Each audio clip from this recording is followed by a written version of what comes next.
If you're refinancing or buying an investment property and the bank told you that your tax returns do not show enough income, then this episode is for you. Self-employed borrowers and property investors have increased dramatically over the last 2 years, making it difficult to fit into the traditional lending boxes. In this mini-series, we're going to cover what the DSCR loan is, or debt service coverage ratio loan, how it works, all the nuances, and if it's going to be a good fit for you. Welcome back to another episode of the SCI Mortgage channel. I'm Ryan Marks. I've been in lending for over 20 years and I've worked for some of the biggest banks to ultimately transitioning over to the broker side in order to help clients just like myself who do not fit into the traditional lending boxes because you may be taking advantage of legal write-offs on your tax returns and show little to no income. So let's get into what the DSCR loan is, or debt service coverage ratio loan. Simply put, the property's rental income is the qualifying criteria for whether you have a loan. It does not use traditional debt to income ratios. You are not using any tax returns, W-2s, pay stubs, or any other income documentation to qualify.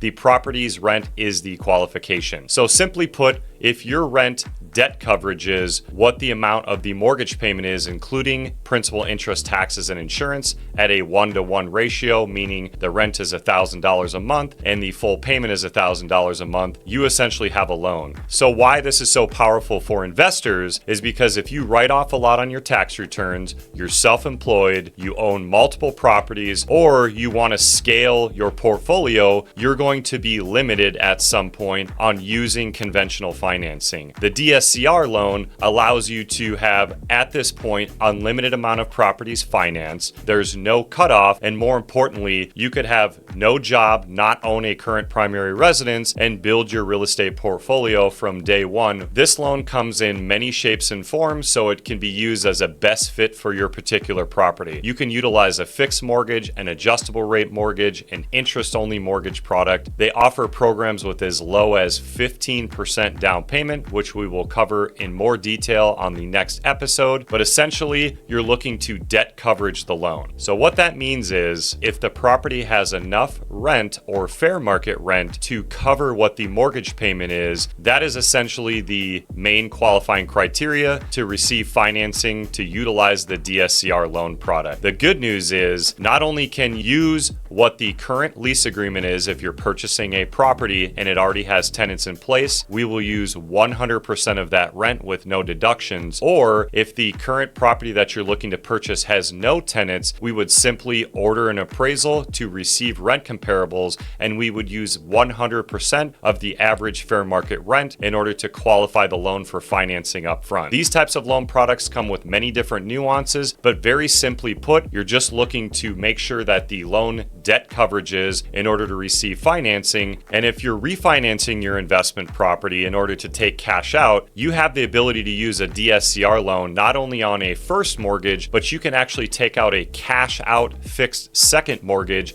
if you have one of those great low interest rates on your current rental property without having to touch it and still access the cash available to you. And on the next episode, we're going to further break down all of the different loan products available for this DSCR loan. And if you'd like other tools and resources available, feel free to head over to scimortgage.com, where you can also get in touch with us. We'd welcome the opportunity to connect with you to help you structure your next purchase or refinance. And until then, remember to let your income work smarter, not harder. We'll see you on the next one.